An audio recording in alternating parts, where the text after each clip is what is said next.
श्रीशैलेशदयापात्रं दीभक्त्यादिगुणार्णवं यतीन्द्रप्रवणं वन्दे रम्यजा मातरं मुनिं लक्ष्मीनाथसमारम्भां लक्ष्मीनाथसमारम्भां नादयामुणमध्यमाम् अस्मदार्याचार्यपर्यन्तां वन्दे गुरुपरम्परां यो नित्याच्युतपदाम्बुजयुग्मरुक्मयामोदगस्पतित्राणि तृणाय मेने अस्मत्कुलोद्भगवतोऽस्य तथैकसिन्धो रामानुजस्य शरणं शरणं प्रपद्ये निवेन महद्वयानाम् अद्यसनत्कुलपते बकुलाभिराम श्रीमत्तदङ्ग्रे प्रणमामि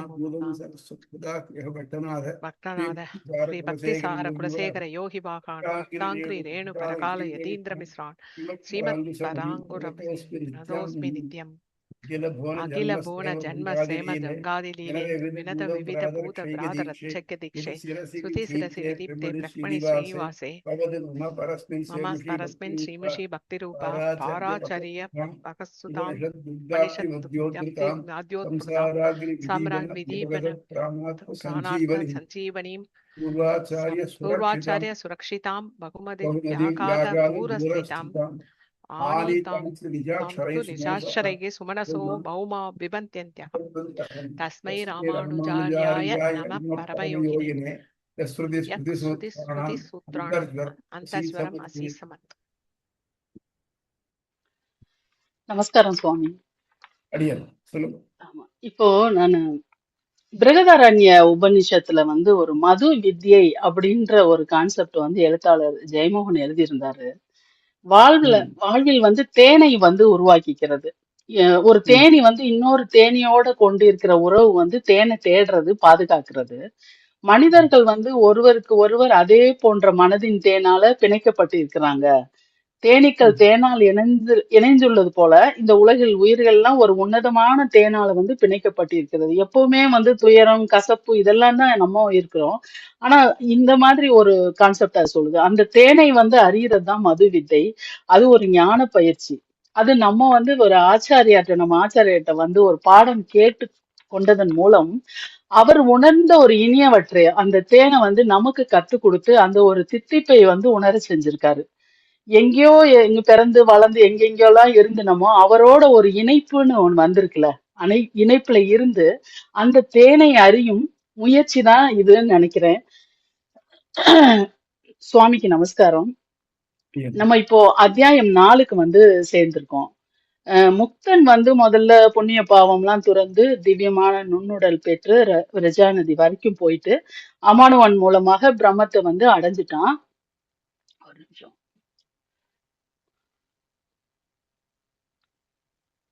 ஹலோ, ஒரு நிமிஷம் சுவாமி. இந்த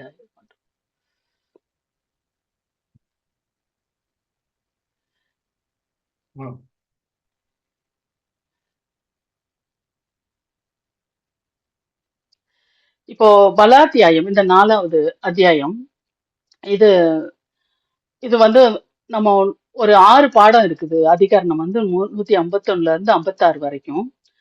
முதல்ல நம்ம இது ஆன்மீக பயிற்சியுடைய இறுதி பலனாகிய முக்தி மற்றும் அதனுடைய பலன்களை கூறுது.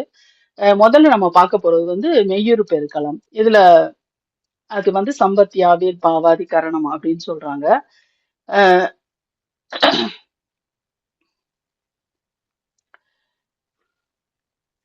ஒரு நிமிஷம். இப்போ இது சுவாமி முன்னால நிறைய தடவை அந்த கதையை சொல்லியிருக்காரு. ஆத்மானா என்ன, இந்த சாந்தோக்கிய கதை நம்ம நிறைய தடவை சொல்லியிருக்காரு. அதை நம்ம ஒரு சும்மா படத்தின் மூலமா அதை நம்ம பார்க்கலாம்னு நினைச்சேன். இப்போ பாவங்களால இப்போ பிரம்மன் ஒரு தடவை சொல்றாரு, பாவங்களால தீண்டப்படாத முதுமை, மரணம், துக்கம் இல்லாத, பசி, தாகம் இல்லாத உண்மையான ஆத்மாவை யார் ஒருவர் அறிகிறாரோ அவர் அனைத்து உலகங்களையும் அனைத்து ஆசைகளையும் பெறுவார் அப்படின்னு சொல்லிட்டு, அது உடனே இவங்க எங்களுக்கு சொல்லுங்க அப்படின்னு 2 பேரும், விரோச்சனனும் பிரகலாதன் மகன் அப்புறம் இந்திரனும் ஆத்மானா என்ன அப்படின்னோடனே அவரு அந்த தண்ணிலையும் அந்த கண்ணாடியிலையும் பார்க்க சொல்றாரு. சோ பிம்பத்துல இருக்கிறது தான் ஆத்மா, அப்ப அதுதானே ஆத்மான்னு சொல்லிட்டு, அப்போ இவன் உடல் தான் ஆத்மா அப்படின்னு சொல்லிட்டு இந்த விரோச்சனன் அங்கே போயிருந்தான். போனதுக்கு அப்புறம் அவனுடைய மக்கள்கிட்ட எல்லாம் சொல்லிடுறான், இந்த மாதிரி உடல் தான் ஆத்மா, அதை நல்லா போகம் கொண்டாடணும், நல்லா வளர்க்கணும், அப்படி இப்படின்னோடனே எல்லாரும் அதை கொண்டாடுறாங்க, அவங்க போகத்துல திளைக்கிறாங்க. சோ உடல் தான் ஒரு எல்லாமே அப்படின்னு நினைக்கிறவங்க தான் ஒரு அரக்கர் இனமா தான் இருக்க முடியும். அந்த மாதிரி அவங்க தான் அந்த மாதிரி நினைப்பாங்க. அதோட அவங்க திருப்தி பட்டுக்குருவாங்க அப்படின்ற மாதிரி சுவாமி சொன்னாரு. அதுக்கு அடுத்து இவன் என்ன செய்றான், இந்திரனுக்கு வந்து அதுல திருப்தி கிடையாது. ஒவ்வொரு தடவையும் முதல்ல அவர் சொல்றாரு பிம்பத்துல அது கிடையாதே, அதுக்கப்புறம் அது கலைஞ்சிருச்சுன்னா என்ன அப்படின்னா, அதுக்கப்புறம் போய் கனவுல வருது இல்லையா, அந்த இதுதான் வந்து வர்ற உருவங்கள், அந்த என்னென்ன வருதோ அதுதான் ஆத்மா அப்படின்னு. அப்ப கனவு கலைஞ்சதுன்னா என்ன அப்படின்னா, திருப்பி போறான். இப்படி பல வருஷங்கள், 101 வருஷம். ரெண்டாவது தடவை போகும்போது ஆழ்ந்த உறக்கத்துல இருக்கிறது தான் ஆத்மா அப்படின்னு சொல்றாரு. அதுக்கப்புறம் 101 வருஷம் கழிச்சு அதுக்கப்புறம் தான் வந்து அவர் வந்து அஹ், அந்த அதாவது ஒரு மிருகம் வந்து வண்டியோட பிணைக்கப்பட்டிருக்க மாதிரி பூமியில ஆன்மா வந்து ஒரு உடலோட பிணைக்கப்பட்டிருக்குது. இந்த உடல் வந்து அழியக்கூடியது. ஆனா இந்த உடலுக்கு வர ஆத்மா வந்து அழியாதது, மரணமற்றது, விழிப்பு நிலை, கனவு நிலை, உறக்க நிலை, இந்த எல்லா நிலையும் கடந்து எல்லாத்துக்கும் சாட்சியா நின்னு கவனிக்கிற தூய விழிப்புணர்வு தான் ஆத்மா அப்படின்னு வந்து அவன் வந்து சொல்றாரு.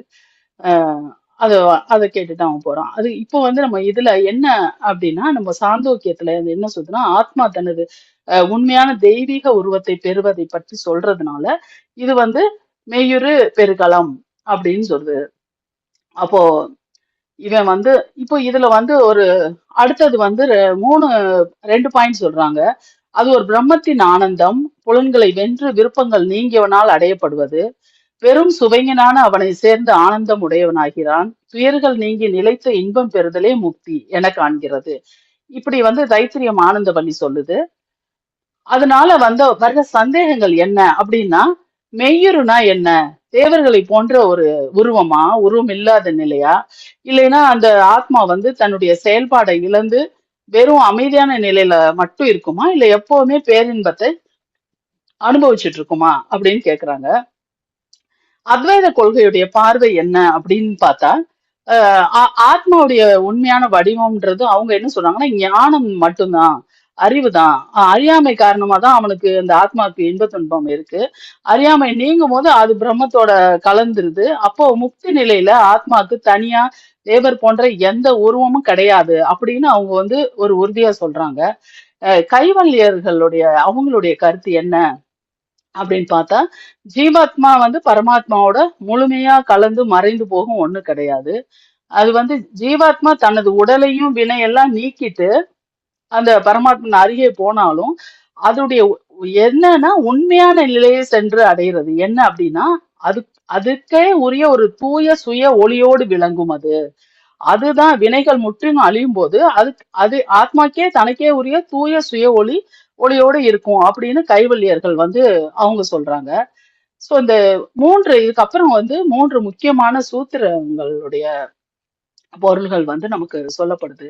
என்னன்னா, சம்பத் யாவிர் பாவக ஸ்வே நசப்தாத் அப்படின்னா, ஜீவாத்மா வந்து பரமாத்மாவை சென்று அடையும் போது அது உண்மையான இயல்பான நிலையை அடையுது அப்படின்றது. 2வது வந்து முக்தக பிரதிஞானாத், அதாவது உடலோடும் வினையோடு இருந்த தொடர்பு முற்றிலும் நீங்கிய அதுதான் வந்து முக்தி அப்படின்னு. 3வது வந்து ஆத்மா பிரகரணாத், வினை இல்லாத தூய்மையான ஆத்மாவை பத்தி தான் இந்த இடங்கள் வந்து குறிப்பிடுது. இப்ப ராமானுஜர் வந்து இதை வச்சு என்ன விளக்குறாரு, இந்த சூத்திரங்கள் வச்சு அவர் என்ன சொல்றாரு, தன்னிலை அடைகிறான், அதாவது தன்னுடைய மெய் ஒருதான் அடைகிறான் அப்படின்னு சொல்றதுனால பரமாத்மா வேறு ஜீவாத்மா வேறுன்னு தெளிவா தெரியுது. முக்தினா என்ன, பரமாத்மாவோடு ஆத்மா ஒன்றோடு ஒன்றாக கலந்து விடும், அவ்வளவுதான், கரைஞ்சிரும் அப்படின்னு ஆத்மா இவங்க அத்வைதி சொல்றாங்களே, அது வந்து வேதங்களுக்கு உடன்பாடான கருத்து கிடையாது. ஏன் அப்படின்னா, ஆத்மா வினைகள் நீங்கி அது ஒண்ணு. 2வது வந்து ஆத்மா வினைகள் நீங்கி செயலற்று கிடக்கிறது தான் முக்தி அப்படின்றதும் தவறான கருத்து. ஏன் அப்படின்னா, மயக்கம், இந்த மாதிரி ஆழ்ந்த உறக்கம் போன்ற நிலையில ஆத்மா செயலற்று இருக்கும், அது முக்தி கிடையாது. இவன் வந்து ஆனந்தமே, இவன் வந்து என்ன, தன்னுடைய எல்லா வினையும் விட்டுட்டு முக்தி பெற்றுட்டான். அப்போ முக்தி பெற்ற உடனே அவன் வந்து என்னது, ஞானம் வந்துருது, பேரின்பத்தை உணரும் தன்மை. அவன் வந்து சுத்த சத்துவ மேனிதான், அவன் ஞானம் மட்டுமே நிறைந்தவன். அதனால அதுவுமே வந்து அவன் வந்து பேரின்பத்தை உணர்ற ஒரு இதுலதான் இருக்கான் அப்படின்னு அவர் வந்து உறுதியா சொல்றாரு. அஹ் அதாவது இது வந்து எப்படி நம்ம எக்ஸாம்பிள் நான் என்ன நினைச்சேன்னா, அதாவது இந்த முக்தி ஆத்மாவை சுற்றியுள்ள வினை வந்து முற்றிலும் விலகுறதுன்றது நெல்லுடைய உமி வந்து மூடி இருக்குது. அந்த உமி இருக்கிற வரைக்கும் தான் அது நெல்லு. உமியை நீக்கிட்டா அது தூய்மையான அரிசி ஆயிருது. அதுக்கப்புறம் அரிசி வந்து திருப்பி வந்து நெல்லா மாறாது. அது மாதிரி ஜீவாத்மை மூடி இருக்கும் வினை என்னும் உமி நீங்கும் போது அது தூய்மையான முக்தி நிலையை, அதனுடைய இயல்பான நிலையை அடையுது அப்படின்னு. இன்னொரு எடுத்துக்காட்டு என்ன நான் இது பண்ணேன்னா, இந்த தங்கம் சுவாமியினர் இதுல சொல்லியிருக்காரு. அதாவது மண்ணுக்குள்ள புதைஞ்சு கிடக்குற அந்த தங்க கட்டி வந்து அழுக்காவும் பிரகாசம் இல்லாமலும் இருக்கும். அதை எடுத்து நம்ம புடம் போட்டு அது தூய்மைப்படுத்தணும்னா அது உண்மையான பிரகாசமான வடிவத்தை பெறுது இல்லையா? அப்போ ஏற்கனவே இது வந்து புதுசா வந்து ஒரு பிரகாசத்தை உருவாக்கல. ஏற்கனவே இருந்தது. அதுல ஒட்டி இருந்த அந்த அழுக்கு இதெல்லாம் நீங்கணும்னு அது இயல்பான ஞானமும் ஆனந்தமுமான ஒரு மெய்யீரோட பிரகாசிக்குது அப்படின்னு அதுக்கு எடுத்துக்காட்டா எடுத்துக்கலாம். அதுக்கு அடுத்த அதிகரணம் வந்து 152 அவிபாகின திருஷ்டத்வாதி கரணம், பிரிவற்று காணுதல் களம். இது வந்து என்ன அப்படின்னா, ஒரு வீடு பேரு அடைஞ்ச ஆன்மா வந்து இறைவனோட கொண்டிருக்கிற ஒரு பிரிக்க முடியாத உறவை பற்றி, நெருக்கமான பிரிக்க முடியாத உறவை பத்தி இந்த பகுதி விளக்குது. முக்தன் வந்து பரமாத்மாவை அடைஞ்சதுக்கு அப்புறம் தன் இயல்பு நிலை குணங்களை பெற்று அவனும் தானும் ஒத்திருப்பதாக காண்றான். அதுக்கு வந்து இதுக்கு முன்னால இதுக்கு வந்து கருப்பூர் முண்டகோபனிஷத்துல உள்ள ஒரு அந்த சொல்றது என்ன அப்படின்னா, அந்த பிரம்மஞானி பொன்னிறம் உடையவனாய் யாவற்றிற்கும் காரணமாய் அவற்றை பிறப்பிப்பவனாய் இருக்கிறான். அப்போ அத வந்து அவன் வந்து என்ன அந்த பிரம்மத்தை வந்து காண்கிறான். அந்த காணும் பொழுதே அப்போதே முக்தன் வந்து வினையை நீக்கி அந்த பரம்பொருளோட ஒரு சமமான நிலையை அவனுடன் பிரித்து பார்க்க முடியாத மாதிரி ஒன்றிணைந்து அனுபவிக்கிறான் அப்படின்னு சொல்லுது முண்டகோபனிஷம். தைத்திரிய ஆனந்தவன் என்ன சொல்லுதுன்னா, பிரம்மத்தை அறிகிறவன் அந்த பிரம்மத்துடனே கூடி விருப்பங்கள் யாவற்றையும் அனுபவிக்கிறான் அப்படின்னு அந்த 2 சூத்திரங்களும் சொல்லுது. இதுல எழுகிற சந்தேகம் வந்து, ஆத்மா வந்து பிரம்மத்தோடு சேரும்போது அது தானும் பிரம்மமா மாறிடுதா, இல்ல தனித்துவம் அழியாமல் பிரிக்க முடியாதபடி அவரோட இணைஞ்சு இருக்குதா அப்படின்னு ஒரு சந்தேகம் எழுது. அத்வைத கொள்கையுடைய வாதம் என்ன அப்படின்னா, சாந்தோக்கியத்துல தத்துவமசி அது நீ ஆகிறாய், அப்புறம் அயமாத்மா, அதாவது இந்த ஆத்மாவே பிரம்மம் அப்படின்ற மகா வாக்கியங்களை எல்லாம் அத்வைத சிந்தனை எப்படி பாக்குதுன்னா, அவித்தியை காரணமா தான் இந்த ஆத்மா தன்னை பிரம்மத்துல இருந்து தனிச்சு இருக்கதான் நினைக்குது. இது நீங்கும் போது அது எப்பவுமே சொல்றதுதான். நீங்கும் போது ஜீவாத்மா தன் தனித்தன்மையை இழந்து பிரம்மமாகவே மாறி விடுகிறது.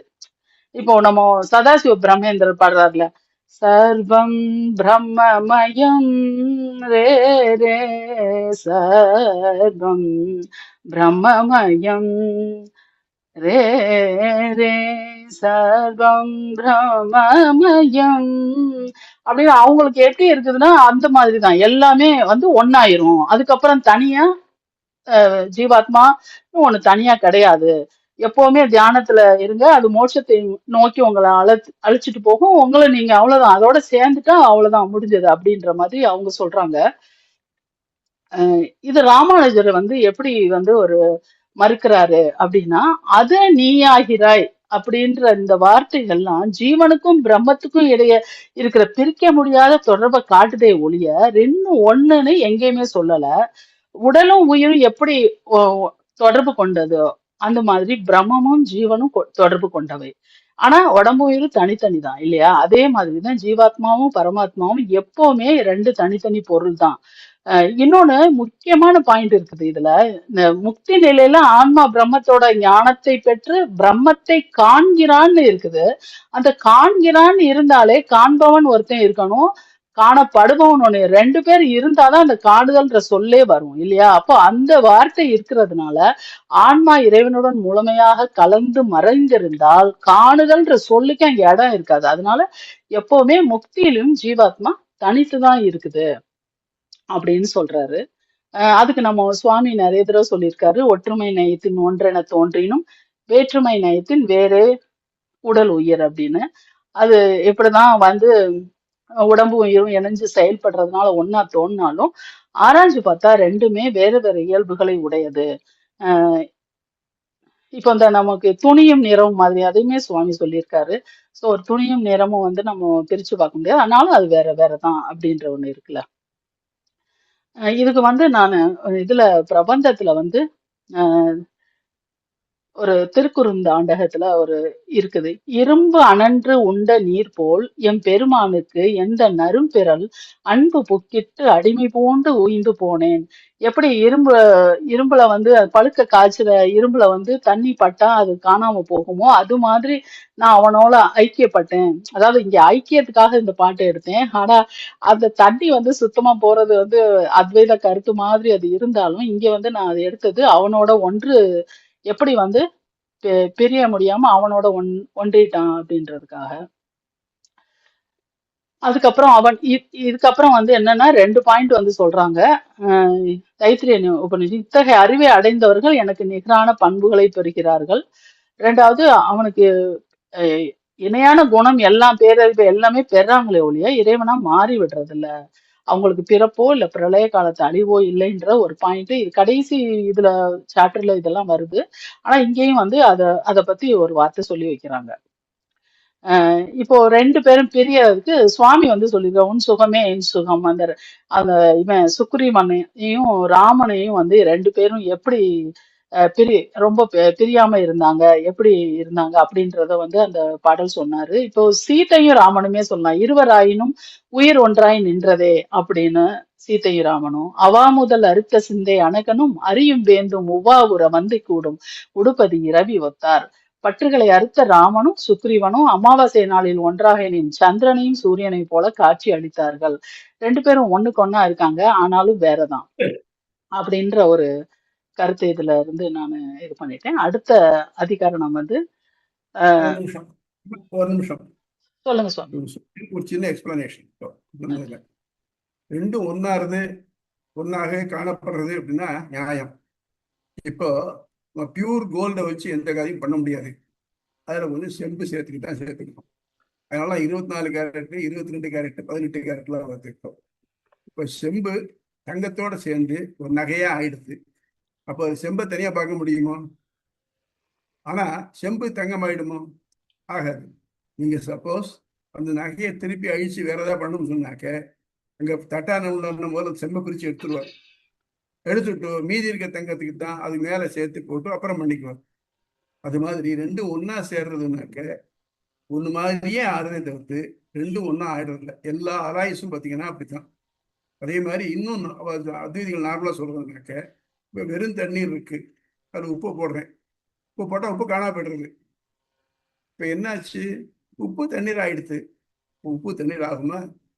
ஆகலையே. இப்போ வெறும் தண்ணீரா இருந்தது, இப்போ உப்பு தண்ணீரா இருக்கு. முன்னால குணமில்லாத தண்ணீரா இருந்து குணமுள்ள தண்ணீரா இருக்கு. அப்போ இந்த தண்ணீர் ஆவியாக்கினோம்னாக்க உப்பு காணப்படும். அது ஒன்றும் ஆகலை, சேர்ந்துதான் இருக்கு. அதே மாதிரி பிரிவில்லாம சேர்றது அப்படின்னு சொன்னாக்க ரெண்டும் இந்த ஒரு ஸ்பெஷல் கனெக்ஷன். இந்த கனெக்ஷன் என்ன இருக்குன்னாக்க ரெண்டும் ஒன்று மாதிரி தெரியுது, ஆனா வேற. நம்ம சொல்றது ஃபேமிலின்னு சொன்னாக்க ஹஸ்பண்ட் அண்ட் ஒய்ஃபு அது ஒன்றும், ஃபேமிலி ஒன்றும்.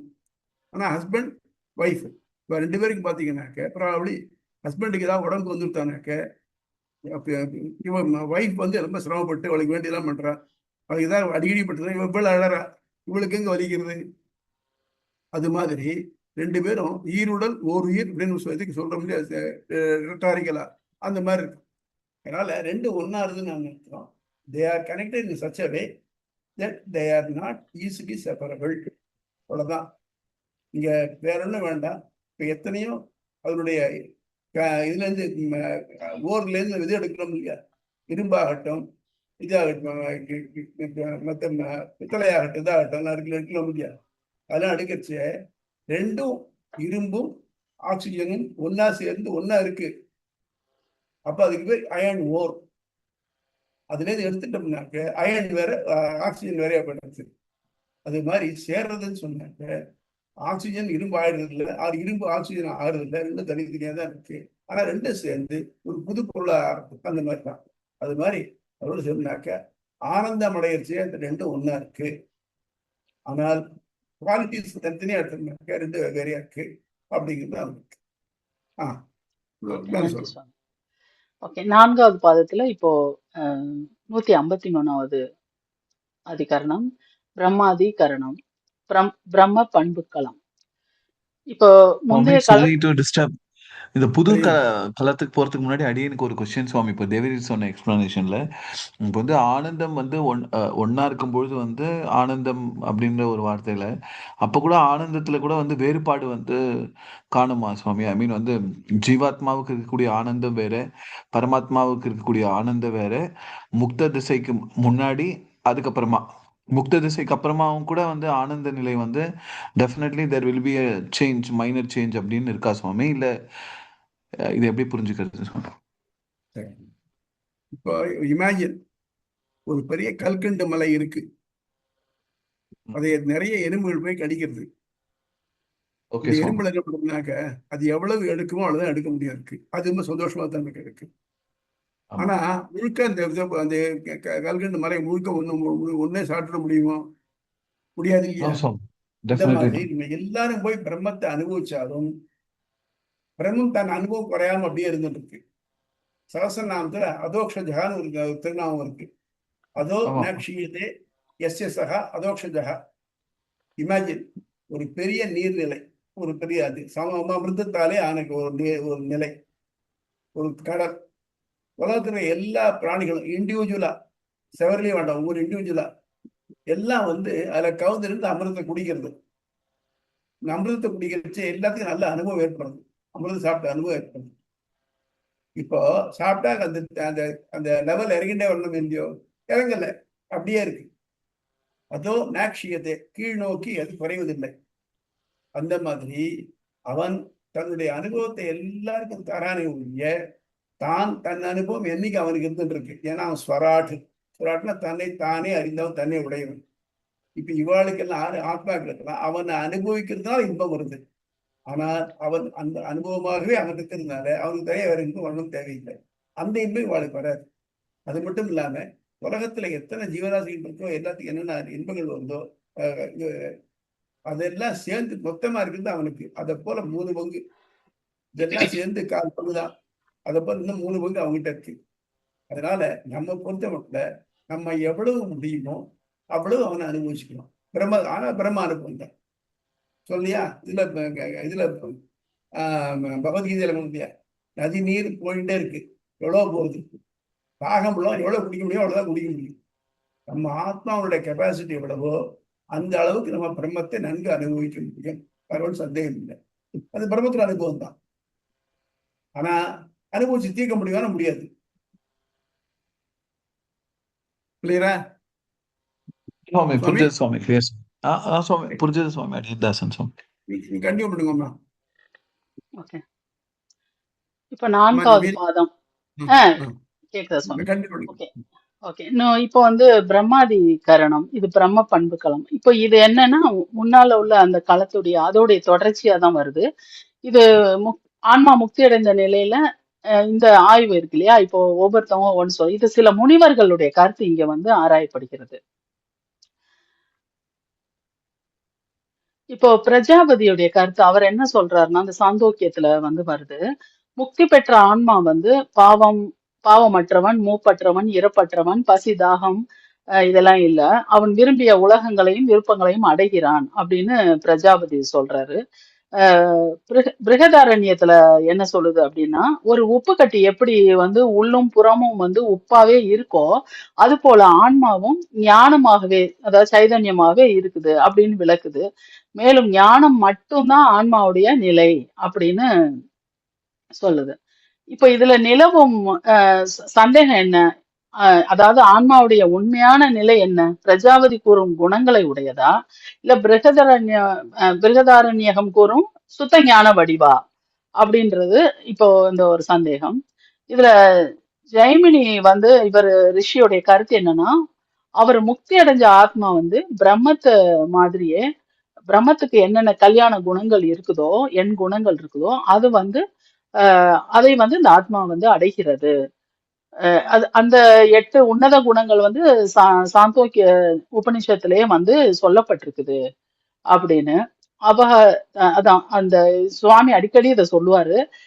தமிழ் வந்து பாவம், மூப்பு, மரணம், கவலை, பசி, தாகம் இல்லாத ஒரு நிலை, அப்புறம் தூய்மையான ஒரு தர்மத்திற்கு உட்பட்ட நல்ல விருப்பத்தை கொண்டு இருக்கிறது, சத்திய காமக சத்திய சங்கல்பகன்னு அடிக்கடி சுவாமி சொல்லுவாரு.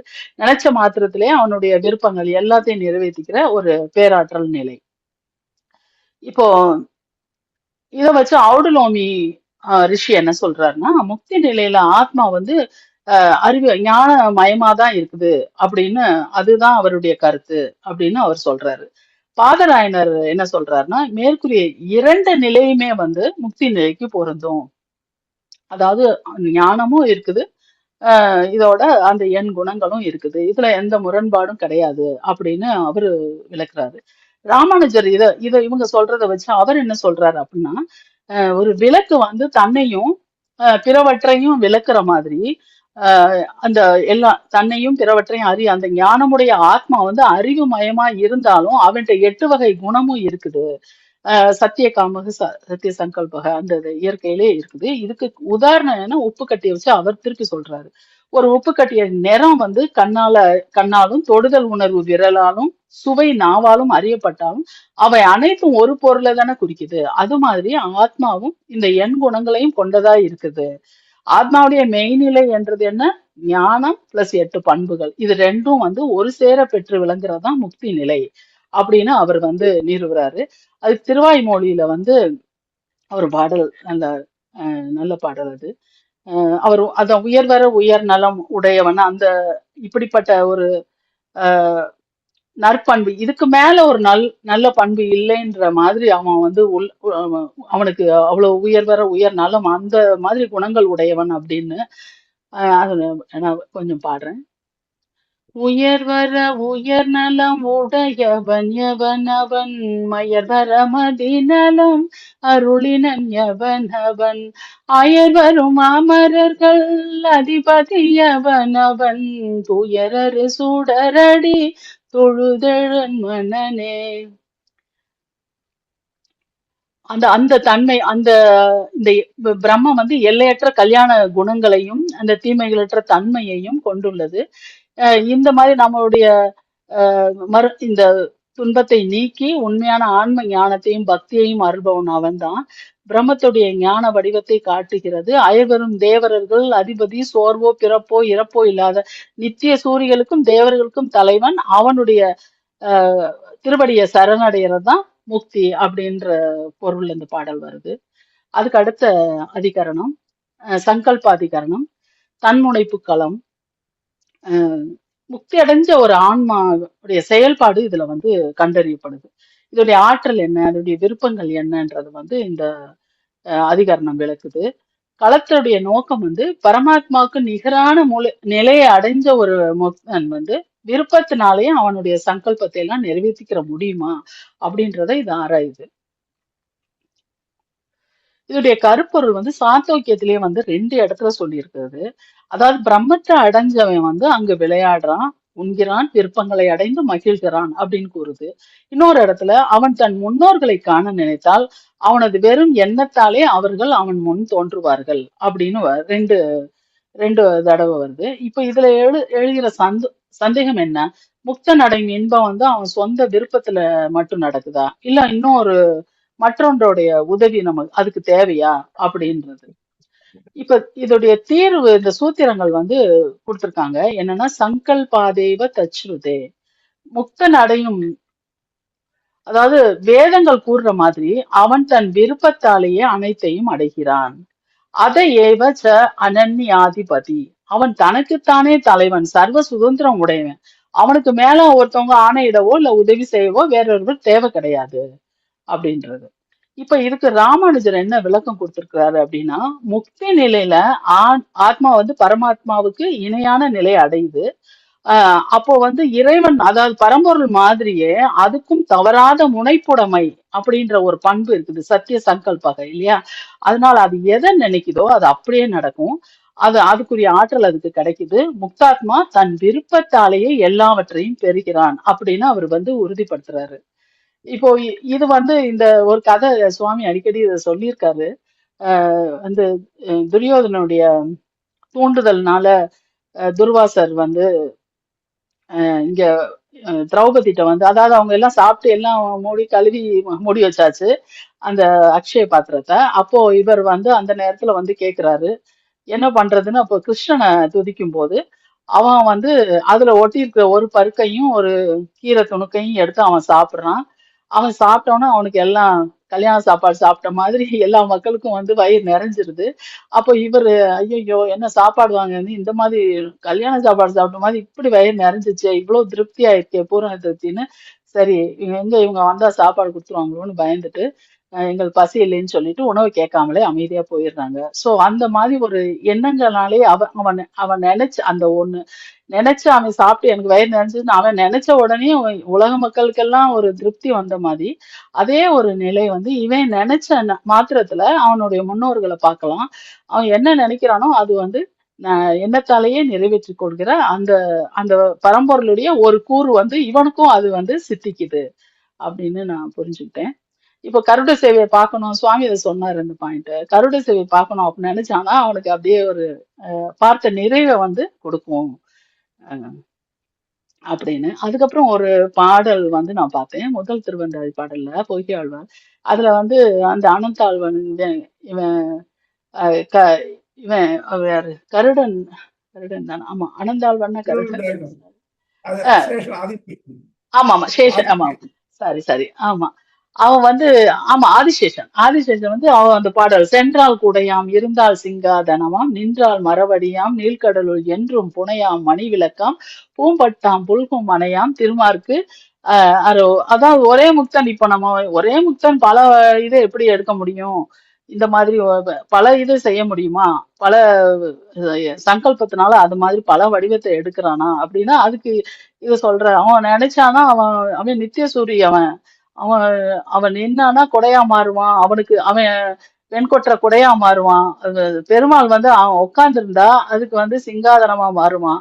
பெருமாள் நின்றா திருவடியை தாங்கும் பாதுகையா மாறுறான். பார்கடல படுத்தா அவனுக்கு தெப்பம் புனையும்.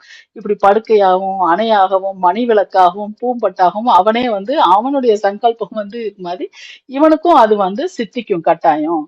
ஏன்னா இறைவனுடைய ஒரு அதனுடைய ஒரு குணம்தான் அது அப்படின்னு சொல்லிட்டு இந்த பாடல் வந்து நமக்கு விளக்குது. அதுக்கு அடுத்த அதிகரணம் இது வந்து அபாவாதி கரணம். இதோடைய பெயர் காரணம்னா முக்தி பெற்ற ஆன்மாக்கு வந்து தனித்த உடல் இருக்கா, உருவம் இருக்கா இல்லையா, அதை பத்தி இது வந்து விவாதத்தை கையாளுது. உடல் இல்லைன்னு முதல்ல வந்து ஆராயப்படுறதுனால இதுக்கு பேரு அபாவாதி கரணம் அப்படின்னு சொல்றாங்க. இதுக்கு வந்து சாந்தோக்கிய உபனிஷத்துடைய மேற்கோள் வந்து காட்டப்படுது. என்ன அப்படின்னா உடல் மற்றும் உணர்வு, அதாவது உடல் இருக்கிற வரைக்கும் தான் இன்ப துன்பங்கள் ஆன்மாவை தொடரும். உடல் அற்ற நிலையில இன்ப துன்பங்கள் ஆன்மாவை தீண்டுறது கிடையாது. இன்னொன்னு வந்து மெய்யுறு பெறுதல், இறைவன் ஆன்மா வந்து இவ்வுடலை நீக்கி இறைவனை அடைந்து தனது உண்மையான வடிவை பெறுது, ரெண்டாவது பாயிண்ட். மூணாவது வந்து முக்தன் ஒரே நேரத்துல ஒன்னாவும் பலவாகவும் அவன் விளங்குறான். அதாவது 3, 5, 7 அப்படின்னு இந்த இது வந்து உபனிஷம் கூறுறதை இது வந்து விளக்குது. இப்போ 3 விதமான பார்வைகள் இருக்கு. இது என்ன அப்படின்னா அபாவம் பாதரி ராக ஹேவம். அதாவது பாதரி முனிவருடைய கருத்து என்ன அப்படின்னா ஆன்மாக்கு உடல் கிடையாது அப்படின்னு சொல்றாரு. அவர் வேதாந்த வாக்கியங்களோட அடிப்படையில உடலே கிடையாது அப்படின்றதுதான் அவருடைய முடிவு. பாவம் ஜைமினிர் விகல்பமானாத், அதாவது ஜைமனி முனிவரோட கருத்து என்னன்னா இதுக்கு நேர்மாறா முக்தி நிலையில ஆன்மாக்கு உடல் உண்டு அப்படின்னு அவர் ஸ்ட்ராங்கா சொல்றாரு. இதுக்கு அடுத்து என்னன்னா துவாதசாகவத் உபயவிதம் பாதராயனார் என்ன சொல்றாரு, அவர் வந்து 2 பேரோட கருத்தையும் எடுத்துக்கலாம், அவனுக்கு விருப்பத்துக்கு ஏற்ற மாதிரி உடலும் இருக்கலாம் உடல் இல்லாமலும் இருக்கலாம் அப்படின்னு அவர் சொல்றாரு. இப்ப இந்த பாதராயனர் இந்த வேள்வி உதாரணத்தை காட்டுறாரு.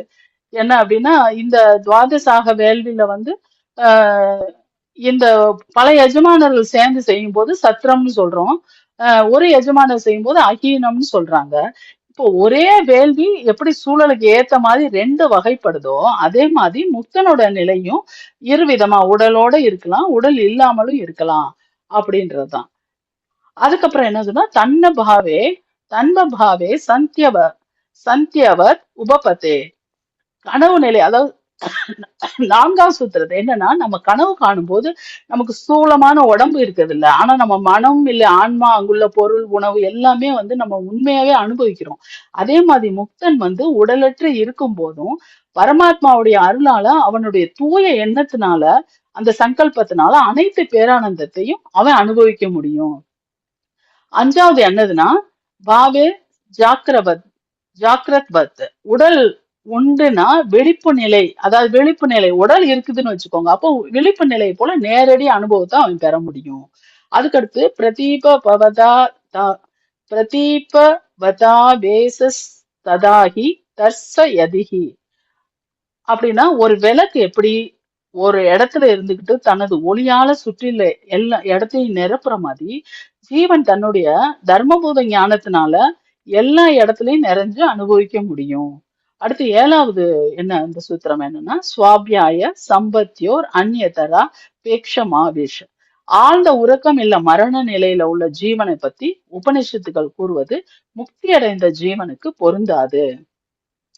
இப்போ இந்த சங்கல்ப இந்த தொடர்ச்சியா வர்ற பகுதியில ஒரு உதாரணம் வந்து விளக்கப்படுது. அதாவது முக்தி அடைஞ்ச ஆன்மா ஒரே நேரத்துல ஒன்றுக்கும் மேற்பட்ட உடலை எடுக்க விரும்பினா 5 உடல் தன் சங்கல்பத்தாலேயே 5 வடிவத்தையும் வந்து ஒரே நேரத்துல எடுத்து வேற வேற லோகத்துல சஞ்சரிக்க முடியும். இது இந்த பிரதிபவத்து இருக்கு இல்லையா, ஒரு விளக்குல இருந்து பல விளக்குகளை ஏத்துறது, அந்த இதை வந்து அங்க சொல்றாங்க.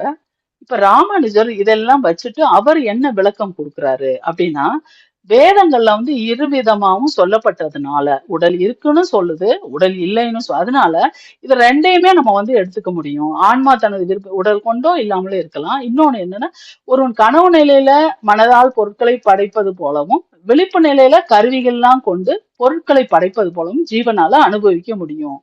இது நான் என்ன நினைச்சேன்னா, இப்ப ஒரு அரசன் இருக்கான், ஒரு பெரும் செல்வந்தர் இல்ல ஒரு அரசன், நினைச்ச உடனே அவனுக்கு தேவையான எல்லா ஆடம்பர பொருள் உணவு எல்லாம் முன்னால வந்து வசதிகள்லாம் அவன் முன்னால வந்துடுற மாதிரி முக்தாத்மா எதை நினைக்குதோ அது உடனடியா அவனுடைய தூய ஆன்மீக திறனால் தோன்றும்.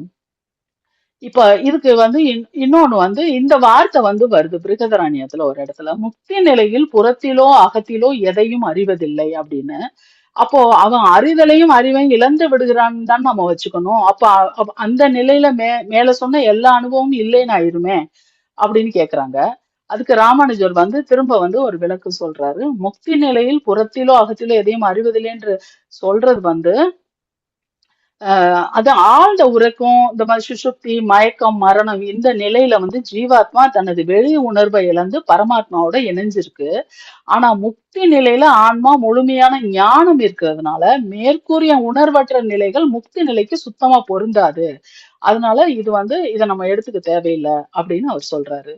அதுக்கு அடுத்த அதிகரணம் அதோட ஜகத் வியாபார வர்ஜாதிகரணம், உலக தொழில் தவிர்ப்பு களம்.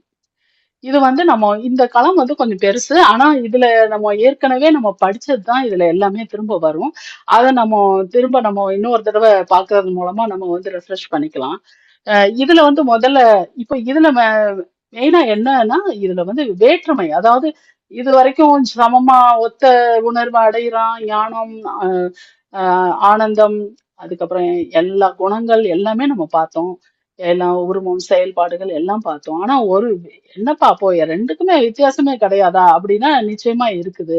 அதுதான் நம்ம வந்து உலக தொழிலை தவிர அவன் வந்து மத்த எல்லாருக்குமே அவன் வந்து ஒத்த சமமான இன்பத்தை அடைகிறான், இது கிடையாதுன்ற சொல்றதுக்குதான் இது வந்து முக்கியமான ஒரு அதிகரணம். முண்டகோபனிஷத் என்ன சொல்லுதுன்னா, வினையில இருந்து விடுபட்ட ஆன்மா வந்து பரபிரம்மத்துடன் மிக்க ஒத்த நிலையை அடைகிறான் அப்படின்னு அது சொல்லுது. அந்த அந்த ஒத்த நிலையை அடைகிறான் அப்படின்றது படைப்பு தொழிலை உள்ளடக்கியது கிடையாது அப்படின்றதுதான் இந்த பகுதியை வந்து நம்ம பார்க்க போறோம். இதுல வந்து ஒரு ஐயம் என்ன, ஒரு முக்தாத்மா தன் விருப்பப்படி பல உருவம் எடுக்க முடியும், இணையான பேரின்பத்தை அடைய முடியும் அப்படின்னா அதுக்கு உலகை படைக்கிற, காக்கிற, அழிக்கிற ஆற்றல் இருக்கா அப்படின்னு அவங்க கேக்குறாங்க. அதுக்கு வந்து ஒரு 6 சூத்திரம் இருக்குது. அது முதல்ல வந்து ஜகத் வியாபார வர்ஜம் பிரகரணாத் அசந்நிகித வாச்ச. ஒரு முக்தாத்மா வந்து தனது அதாவது இந்த உலகை படைப்பதாக கூறப்படும் இடங்கள், அதாவது எங்கெங்க வேதத்துல வந்து உலகத்தை படைக்கிறதா கூறப்படுற இடம் எல்லாம் பரபிரம்மம் மட்டும்தான் குறிக்கப்படுது. முக்தாத்மாக்கும் படைப்புதலுக்கும் சம்பந்தம் இருக்க மாதிரி எங்கேயுமே வந்து அது காட்டல. ரெண்டாவது, பிரத்யக்ஷ உபதேசாதிதி சேன்னாதி காரிக மண்டல ஸ்தோக்தே. அதாவது வேதங்கள்ல வேற சிலருக்கு, இப்ப நான்முகன் மாதிரி ஒரு தேவர்களுக்குலாம் அதிகாரம் இருக்கிற மாதிரி கூறப்பட்டால் அது இறைவனால வழங்கப்பட்ட ஒரு குறிப்பிட்ட அதிகாரமே தவிர அது பரபிரம்மத்துடைய தனித்துவமான ஆற்றலுக்கு வந்து ஈடாகாது அப்படின்றது.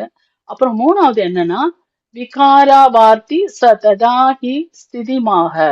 அதாவது பரமாத்மா எப்பவுமே வந்து மாறாதவர், விகாரம் இல்லாதவர், ஞான வடிவானவர், எல்லாத்துலயும் நிலை பெற்றவனவன், தன் படைப்புகளால வந்து மகிழ்பவன். அதுக்கு அடுத்தது தர்ச யதத் சைவம் பிரத்யக்ஷனுமானே. அதாவது வேதங்களும் ஸ்மிருதிகளும் உலகை படைக்கும் தொழிலை பரமாத்மா, திருப்பி அதே சொல்றாங்க, வேதங்களும் ஸ்மிருதியும் சேர்த்துச்சு. இப்போ உலகை படைக்கும் தொழிலை பரமாத்மாவுக்கு மட்டும்தான் உரியதா தெளிவா காட்டுறாங்க அப்படின்னு. அடுத்தது அஞ்சாவது என்ன, போக மாத்திர சாமிய லிங்காச்ச. அதாவது முக்தி நிலையின் தன்மை வந்து என்ன அப்படின்னா, முக்தி அடைஞ்ச ஆன்மா வந்து பரமாத்மா அனுபவிக்கும் அந்த தெய்வீக இன்பத்தை அனுபவிக்கிறது மட்டும் சமமான நிலையை அடைகிறது அப்படின்னு. அடுத்தது அனாவிருத்தி சப்தாத் அனாவிருத்தி சப்தாத். மறுபிறவி கிடையாது, மறுபிறவி கிடையாது. அதாவது பிரம்மத்தை அடைஞ்ச ஒரு முக்தாத்மா மீண்டும் இந்த உலகில் பிறவி சுழற்சிக்கு திரும்புறதே கிடையாது அப்படின்னு வேதங்கள் வந்து உறுதிப்படுத்துது. ராமானுஜர் இதெல்லாம் வச்சுட்டு அவர் என்ன விளக்கம் கொடுக்குறாரு அப்படின்னா, அதாவது இந்த பரமாத்மா முக்தி அடைஞ்சதுக்கு அப்புறம் ஜீவாத்மா பரமாத்மாவை எல்லா வகையிலும் ஒத்த நிலையை அடையுது, ஆனந்தத்தை அப்படியே வந்து அந்த ஆத்மாவும் வந்து அனுபவிக்குது. அதுக்கப்புறம் படைப்பு தொழில் அதுக்கு கிடையாது. இறைவன் வந்து உலகை படைப்பது, காப்பது, அழித்த இந்த ஜெகத் காரணம் எல்லா உலக நிர்வாகத்தை வந்து அவன் தான் செய்யறான். முக்தி அடைஞ்ச ஜீவாத்மாக்கு இந்த அதிகாரம் கிடையாது. அதனுடைய இறைவனின் இன்பத்தை அனுபவிக்கலாமே தவிர உலகை படைக்கும் ஆற்றலை பெறாது. அதான் சுவாமி சொல்லுவார்ல, அந்த ஒரு மலை மாதிரி இருக்குது, ஒரு கற்கண்டு மலை, அதுல போய் ஒரு எறும்பு அதுக்கு உரிய இதுதான் அதோடைய இன்பத்தை அனுபவிக்கலாமே தவிர அது பெரிய படைச்சு அது ஏதாவது பண்ண முடியும், இல்ல அவ்வளவு இன்பத்தையும் அடைய முடியும் அப்படின்னு இல்ல. அது வந்து ஒரு அவன் இறைவன் வந்து விபு, இவன் வந்து ஜீவாத்மா வந்து ஒரு அணு அப்படின்னு அடிக்கடி சுவாமி வந்து சொல்லியிருக்காரு. உபநிடத ஆதாரங்கள் இதுக்கு என்னென்ன, உபநிடத ஆதாரம் என்னென்ன கொடுக்குறாங்க அப்படின்னா, இப்போ பிரம்மம்னா அவங்க திரும்ப அதை சொல்றாங்க, பிரம்மம்னா என்ன அப்படின்னு உபநிடதத்துல என்னென்ன குறிப்பிடப்படுது. தைத்திரியம்லையும் பிருகதாரண்யத்துல என்ன சொல்றாங்கன்னா, அனைத்து உயிரும் எங்க இருந்து தோன்றினவோ எதனால் வாழ்கின்றனவோ இறுதியில் எங்க போய் சென்றடையுதோ ஒடுங்குகிறதோ அதுதான் பிரம்மம் அப்படின்னு வந்து தெளிவா சொல்லி இருக்குது. அதுக்கப்புறம் சாந்தோக்கியத்துல வந்து என்னன்னா, இது முதல்ல வந்து சத்து என்ற ஒரு உண்மை பொருள் மட்டுமே இருந்தது, தனியா இருந்தது. அது பலவாக பெருக நினைத்து இந்த உலகத்தையும் தேவர்களையும் இந்த இந்திரன் வர்ணன் ருத்ரன் இருக்காங்க இல்லையா, இவங்களையெல்லாம் படைச்சது அப்படின்னு வந்து சாந்தோக்கியம் வந்து சொல்லுது. மகோபனிஷத்து என்ன சொல்லுது அப்படின்னா, முதல்ல நாராயண் ஒருத்தன் தான்ப்பா இருந்தான், பிரம்மனோ சிவனோ விண்ணோ மண்ணோ எதுவுமே கிடையாது. அவன் வந்து தனியா இருந்ததுனால மகிழல, அவன் தன்னுடைய மகிழ்ச்சிக்காக மனம் 10 பொறி எல்லாத்தையும் படைச்சான். அதுதான் இறைவனுடைய தனிப்பெரும் தன்மையை வந்து நமக்கு உணர்த்துது அப்படின்னு மகோபனிஷத் சொல்லுது. இப்ப நம்ம இது ஒரு எடுத்துக்காட்டா நான் இது பண்ணேன். பெரிய ஒரு இப்போ ஒரு சின்ன இப்போ இந்த பிரபஞ்சம் இப்போ வந்து இறைவன் இப்படி தனியா இருந்தான், ஒவ்வொன்னா படைச்சான் அப்படின்றதுக்கு அவன் படைச்ச ஒரு சில பொருள்களே அதுக்கு வந்து ஒவ்வொரு இடத்துலயுமே அவனுடைய படைப்பு இத வந்து நமக்கு விளங்குற மாதிரிதான் எல்லாமே இருக்குது. ஒரு சின்ன விதை அது ஆலமரத்துக்குள்ள அந்த உள்ள ஒரு பெரிய பிரம்மாண்டமான ஒரு ஆலமரத்தோட விழுதுகளும் இலையும் தலையும் கிளையும் எல்லாம் அதுக்குள்ள தூங்குது அப்படின்னா எவ்வளவு ஒரு பெரிய ஒரு அதிசயம் தானே. இது ஒரு சின்ன ஒரு விஷயத்திலேயே ஒரு சின்ன இந்த இயற்கையில இருக்க ஒரு இதை வச்சு அவனுடைய அத நம்ம இதையே நம்மளால வந்து கற்பனை பண்ணி பாக்குறதே ரொம்ப ஒரு பிரம்மாண்டமா இருக்கு. இதெல்லாம் அவனை வந்து எப்படி நம்ம அதை நினைச்சு கூட பார்க்க முடியாது அப்படின்றதுதான் நான் நினைக்கிறேன். அதனால படைப்புக்கு முன் பரமாத்மா தனித்து விதையா இருந்தாரு, அவரே தன் சங்கல்பத்தினால இந்த பிரபஞ்ச மரமா விரிவுபடுத்தினாரு அப்படின்னு எடுத்துக்கலாம். திருவாய்மொழியில ஒரு பாட்டு இருக்குது. ஒன்றும் தேவும் உலகும் உயிரும் மற்றும் யாதும் இல்லா அன்று நான்முகன் தன்னோடு தேவர் உலகோடு உயிர் படைத்தான் குன்றம் போல் மணிமாட நீடு திருக்குறுகூர் அதனுள் நின்ற ஆதிப்பிரான் நிற்க மற்ற தெய்வம் நாடுவீரே. எப்படி அவன் படைச்சான் அப்படின்றது அந்த சொல்லியிருக்காங்க. தேவம் உலகம் உயிரும் எல்லாம் வந்து நான்முகன் தன்னோடு எப்படி உயிரை படைச்சான்ற சொல்றது அந்த பாடல்.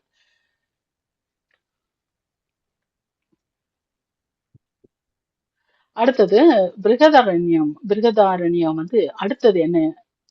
இப்ப பிரம்மன்னா என்னன்னு நம்ம இப்ப ஓரளவு சொல்லிட்டாங்க. திருப்பி இப்ப பரமாத்மா வந்து எல்லா இதுலயுமே அவன் அந்தர்யாமியா உள்ள வந்து உறைஞ்சிருக்கான் அப்படின்றத யார் பூமியில நிலை பெற்ற ஆத்மாவுக்குள்ள இருந்து அதை இயக்குறானோ அவனே அழிவற்ற பரமாத்மா அப்படின்னு சொல்லுது. சாந்தோக்கியம் என்ன சொல்லுது அப்படின்னா, இப்போ முக்தாத்மாவுடைய நிலையை அடுத்தது சொல்லுது. இப்போ நம்ம பரமாத்மா இது வரைக்கும் சொல்லிடுச்சு. இப்போ முக்தாத்மா என்ன?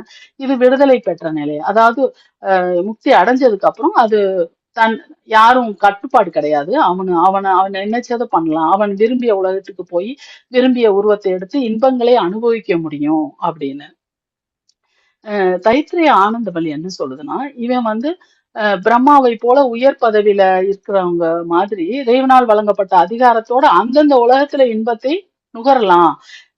ஆனா உலகம் படைத்தல் போன்ற தொழில்கள் இவங்களுக்கு கிடையாது. அது இறைவனுக்கு மட்டுமே உரியது அப்படின்னு. இப்ப ஆனந்த நிலை பத்தி, இப்ப முக்தனுடைய ஆனந்த நிலை பத்தி சொல்றாங்கன்னா, எப்ப வந்து முக்தன் வந்து உருவமற்ற அந்த அச்சமற்ற பிரம்மத்தை அடையிறானோ அப்பவே அவன் முழுமையான ஆனந்தத்தை.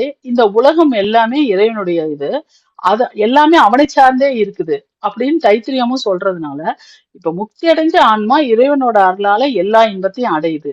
ஆனா அது எப்பவுமே இறைவனோட ஆதிக்கத்துக்கும் அவரோட விருப்பத்திற்கும் உட்பட்டே இருக்குது அப்படின்றது ஒரு முக்கியமான பாயிண்ட். இதுக்கு வந்து ஒரு உதாரணம் நான் என்ன நினைச்சேன்னா, இப்போ வந்து ஒரு சின்ன குளத்து நீரோ இல்ல மழை துளியோ ஓடி போய் ஒரு கடல்ல வந்து கலக்குது. அப்ப கடல்ல கலந்ததுக்கு அப்புறம் அந்த துளி வந்து அதே உப்பு தன்மையை குளிர்ச்சியையும் அந்த தன்மையை பெற்றது. கடலின் இன்பமே அதன் இன்பமாகுது. ஆனா அந்த ஒரு சிறிய துளியால கடலை போல பெரிய அலைகளை உருவாக்கவோ இல்ல கப்பல்களை தாங்கவோ முடியாது இல்லையா? அது மாதிரிதான் நான் நினைச்சேன். இப்போ தைத்திரியம் ஆனந்தவல்லி வந்து என்ன சொல்லுதுன்னா, இறைவனுடைய ஆளுமை பத்தி சொல்லுது. முக்தி பெற்ற நிலையை அடைஞ்சதுக்கு அப்புறமும் இந்த ஆன்மாவுக்குள்ள அந்தர்யாமியா யார்? பரமாத்மா தான் இருக்காரு. ஆஹ் இயற்கையோடைய இயக்கம். இப்போ அது என்ன சொல்லுது அப்படின்னா, இறைவனுக்கு அஞ்சுதான் வந்து காற்று வீசுது, சூரியன் உதிக்குது, தீ மற்றும் இந்திரன் போன்ற தேவர்கள் வந்து செயல்படுகிறார்கள். இறைவனுடைய ஆளுமை. அதுக்கப்புறம் அழியாத இறைவனின் கட்டளையினாலதான் சூரியனும் சந்திரனும் அந்தந்த இடத்துல நிலை பெற்றிருக்குது. எல்லாத்தையும் காப்பவர் அந்த ஒழுங்குமுறை இருக்கு இல்லையா?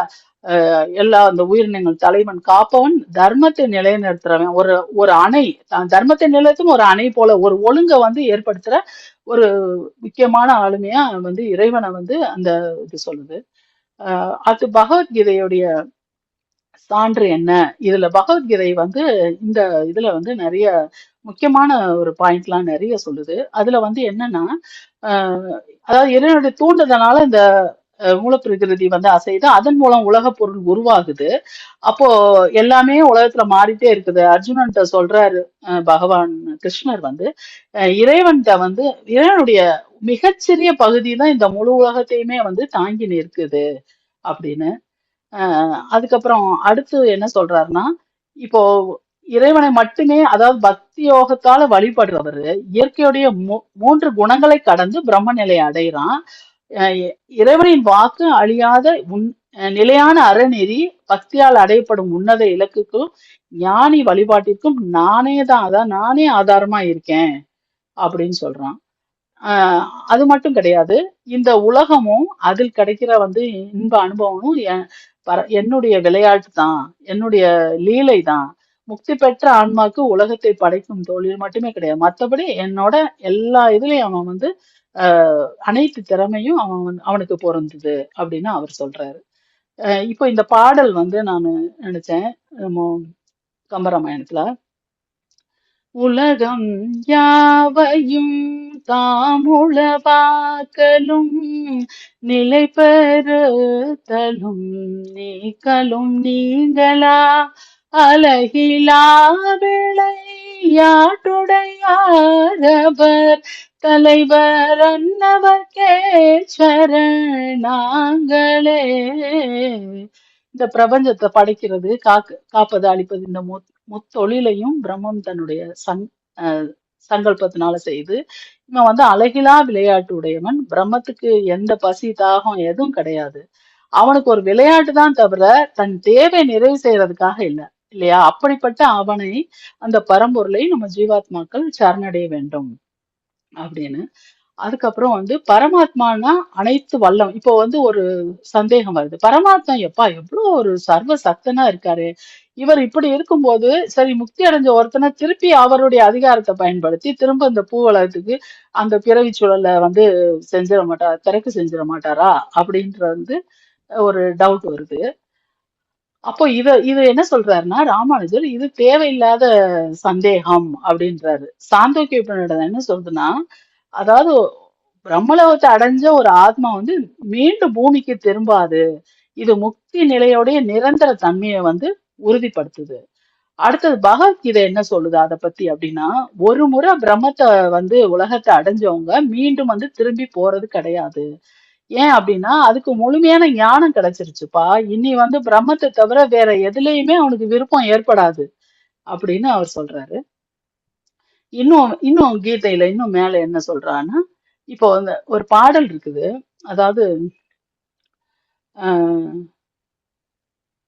அதாவது ஒரு மராட்டி பாடல் இது, அபங் வந்து அதுல வந்து नमामने तो विश्वाची जननी, नमामने तो विश्वाची जननी, शिराप्ति निवासिनी जगदम्बे भक्त जन वसले करुणा कल्लोले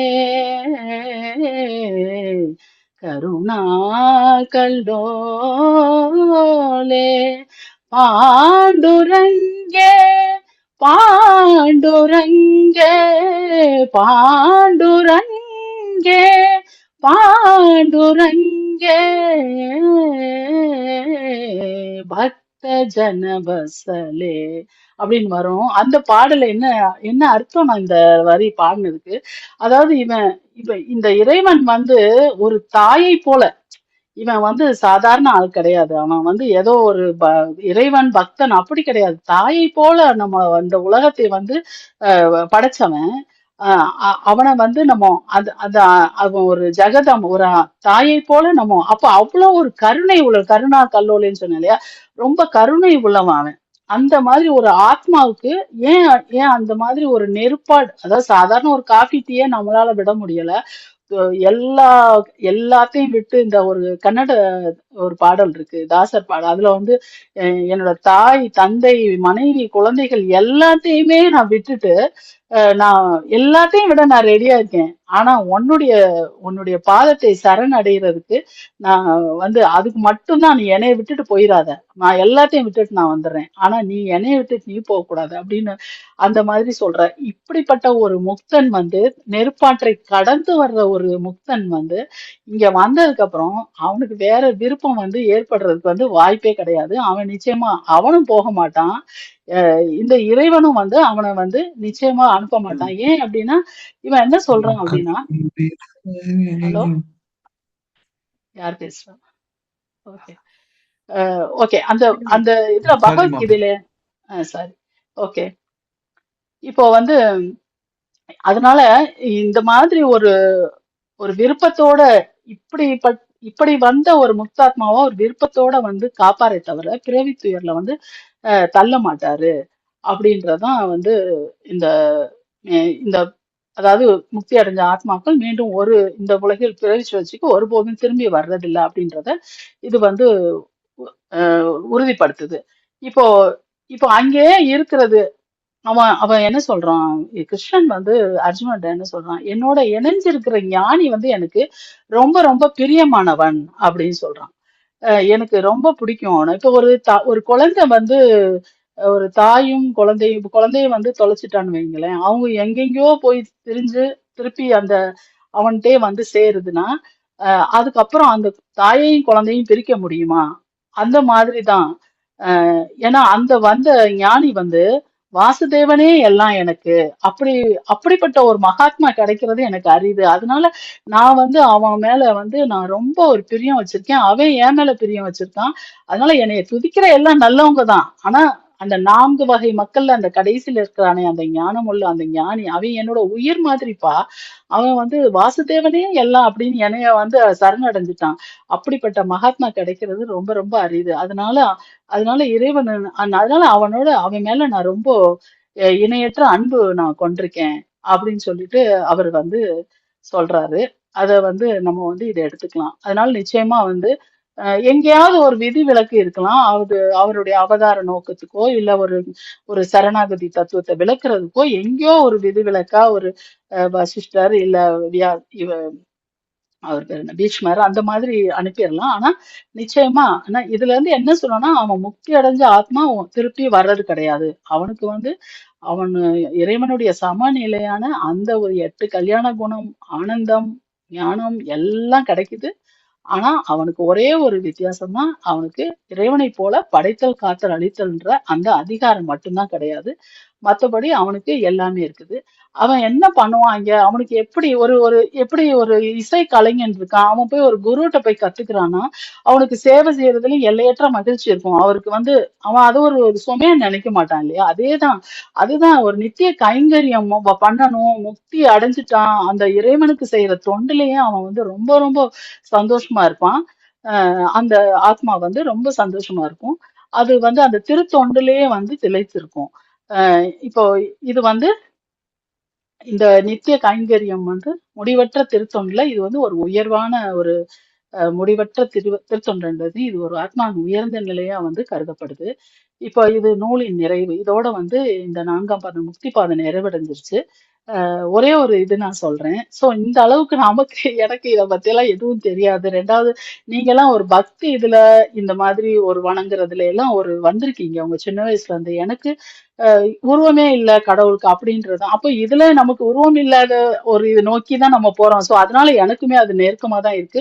சூஃபி தத்துவத்திலையும் வந்து பாத்தீங்கன்னா இந்த மாதிரி தான் வந்து இறைவனை வந்து ஒரு காதலனாகவும் காதலியா அவனை போய் சேர்றது தான் ஒரு இது அப்படின்னு. அப்ப கிறிஸ்துவத்திலயுமே வந்து இந்த மாதிரி இறைவனை காதலனா நம்ம ஒரு காதலியா பாக்குற இதுவும் இருக்குது. ஆனா அதுலயே நிறைய அந்த அந்த மாதிரி ஒரு தனி கேட்டகரி இருக்கு. அவங்க வந்து இந்த வைணவத்தோட நிச்சயமா ரொம்ப தொடர்பு இருக்குது அந்த கருத்துக்களுக்கும் இதுக்கும். இதையெல்லாம் நமக்கு வந்து கொடுத்து நம்மள இந்த அளவுக்கு ஒரு புரிய வச்ச நம்மளுடைய அந்த அந்த சங்கரரோட பாடலோட நான் முடிக்கலாம்னு நினைக்கிறேன். அவர்தான் முதல்ல சொன்னாரு இந்த மாதிரி இப்படின்னு. அஹ் 2மே சேர்ந்துச்சுன்னா அவ்வளவுதான். அதுக்கப்புறம் தனி தனி கிடையாதுன்னு. ஆனா நம்ம விசிஷ்ட அத்வைதத்துல அந்த மாதிரி நம்ம சொல்றோம். ஆனா இந்த பாடல் வந்து அவர் எழுதுனது நம்ம சொல்றாங்க. அது உண்மையா பொய்யான்னு தெரியாது. ஆனா அவர் சங்கரர்ன்றது எல்லாருமே ஏத்துக்கிட்டு அவங்க எல்லாருமே இது சொல்றதுதான். அதனால அவருடைய இதை வந்து நம்ம சுவாமிக்கு ஒரு அர்ப்பணமா இந்த ஒரு 2 லைன் மட்டும் பாடுறேன். गुरु चरणा भुज निर्भर भक्त गुरु चरणा भुज निर्भर भक्त संसारात सिराद्भवमुक्तः सेन्द्रिय मानस नियमादेवं सेन्द्रियमानस नियमादेवं त्रक्यशीनिज हृदयस्थं देवं त्रक्यशीनिज हृदयस्थं देवं भज गोविन्दं गोविन्दं भज மூடமதே. வணக்கம் சுவாமி. நமஸ்காரம் சுவாமி. ரொம்ப நல்லா இருந்தது நீங்க சொன்னது. Very nice. சில எக்ஸ்பிளனேஷன்ஸ் நான் சொல்ல விரும்புறேன். சொல்லுங்க முக்தன் அப்படிங்கிறச்ச யாருன்னா முக்தின்னு எல்லாத்தையும் விட்டுறது. அது நம்ம எதெல்லாம் நம்ம இறுக்கி பிடிச்சிட்டு இருக்கோ அதை எல்லாத்தையும் விடுறது. இயற்கையா ஆத்மாவுக்கு இந்த இதெல்லாம் கர்மாவெல்லாம் கிடையாது. ஆனா அவருடைய அனாதிகால தொடர்புனால இந்த கர்மாக்கள்லாம் ஏற்பட்டது. சஞ்சித கர்மா என்ன, பிராரப்த கர்மா என்ன, ஆகாமி கர்மா எல்லாம் ஏற்பட்டது. இது எல்லாத்தையும் விட்டுறது. இதை விட்டான்னா முக்தனாராயணம். அதாவது ஆத்மாவும் பரமாத்மாவும் இயல்பான குணங்கள் சில உண்டு. என்னன்னா இந்த அபகரபாத்மா விஜரோ விமிருத்தியோ விசோகா விஜிகித்சகா அபிவாசகா சத்தியகாமகா சத்தியசங்கல்பகா இந்த குணங்கள் எல்லாருக்கும் உண்டு. பரமாத்மாவுக்கு இணைத்தொடர்பு இல்லாதனால இது எப்பவும் ஒளி விட்டுட்டே இருக்கு. ஆனா ஜீவாத்மாவுக்கு அவன் கர்மாவால இதெல்லாம் தடைப்பட்டுட்டே இருக்கு. இந்த தடைகள் எல்லாம் நீங்கிட்டுனாக்க அவன் தானா தான் ஒளிபடுறான். குறைச்ச இந்த 8 குணங்கள்ல 6 குணம் முக்தின்னு போயிடுறது.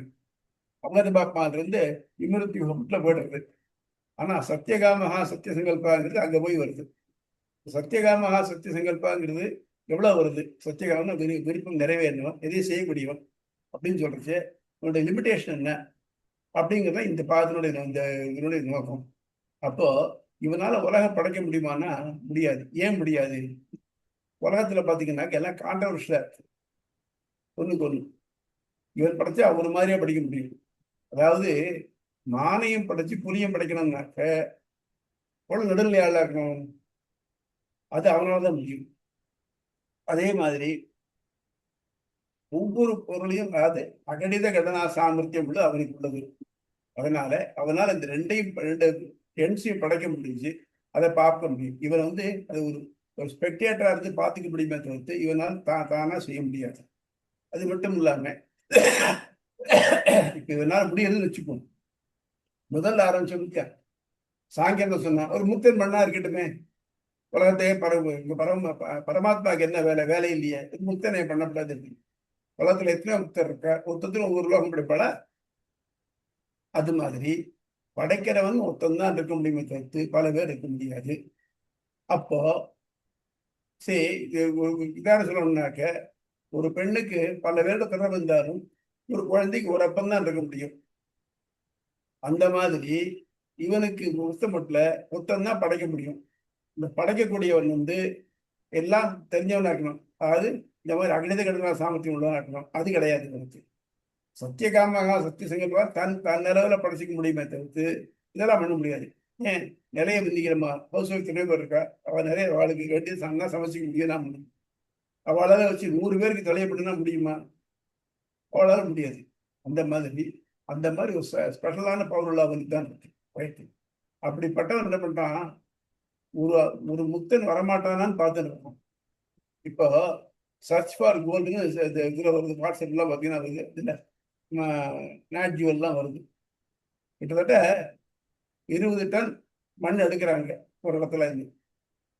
அதை போட்டு அத்தனை ப்ராசஸ், அதை இது கிளீன் பண்ணி தண்ணீரில் போட்டு அதெல்லாம் பண்ணும். கடைசியில் அதுலேருந்து பார்த்தீங்கன்னாக்க உங்களுக்கு வரைக்கும் ஒரு 10 கிராம் 12 கிராம் தங்கம் கிடைக்காது. இந்த தங்கத்தை வேணா விடுவோம்னா இந்த உலகம் முழுக்க முக்திங்கிறத இல்லாமலேயே ரோக இன்பத்தை அனுபவிக்கணுங்கிறதுக்காகவே இருக்கு. அப்படி இருக்கிறச்சு யாரோ ஒருத்தர் அவங்களுடைய ஸ்பெஷல் கண்ணோக்குனால அது இந்த படிக்கணும்னு ஏற்படுது. வேற ஒன்றும் வேண்டாம். இப்ப நீங்க இத்தனை பேர் படிச்சு எழுதணும், அதுல எத்தனை பேர் படிக்காம இருக்காங்க. அவளுக்கு என்ன நினைக்கும், இந்த டயத்துல இதுல போய் வேஸ்ட் பண்ணலனாக்க வேற ஏதாவது உருப்படியா ஏதாவது காரியம் பண்ணாங்க, ஏதாவது சம்பாதிக்கலாமே, இல்லை வேற ஏதாவது டிவியில தொடர்றத பார்க்கலான்னு அந்த எண்ணம் இல்லாம ஒரு நல்ல எண்ணத்தை ஏற்படுத்தி இதில் கொண்டு வந்து அவங்க தான் முயற்சி பண்ணிருக்காங்க. அவன் முயற்சி பண்ணி நம்மகிட்ட வரானான்னு பயப்படியோ பார்க்குறான்.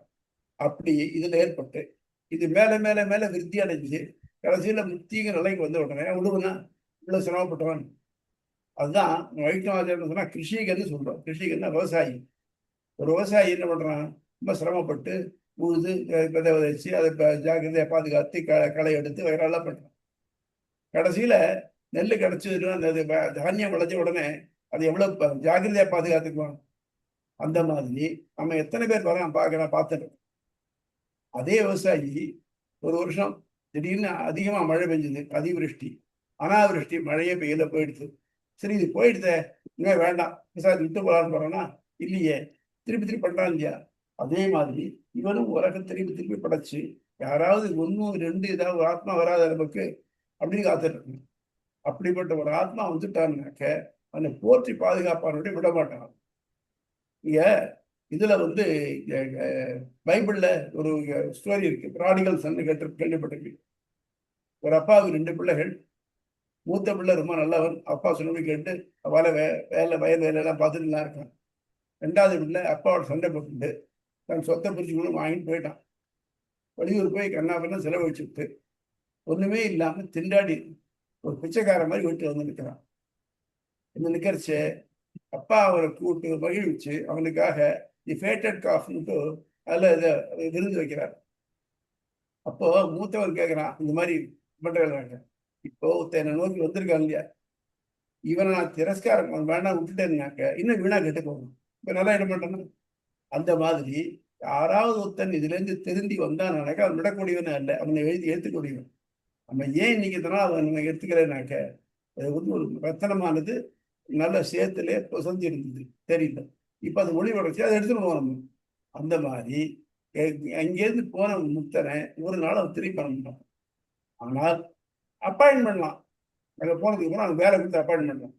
பிரம்மா படைக்கிறான்னாக்க பிரம்மாவால அவனுக்குள்ள சமஷ்டி சிருஷ்டி யஷ்டி சிருஷ்டி எல்லாம் பண்ணி கொடுத்ததுக்கு அப்புறம் பிரம்மா அதுக்கு மேல படைக்க முடியுமே தவிர்த்து இனிஷியலாக இந்த பஞ்சபூதங்கள் பிரம்மா படைக்க முடியல, படைக்க முடியாதவனால. ஆக உண்மையான படைப்புக்காரர் யாருன்னாக்க நாராயணன் தான். அவன்லாம் பண்ணி கொடுத்தாக்க நீ செய்யற செஞ்சு கொடுத்தான்.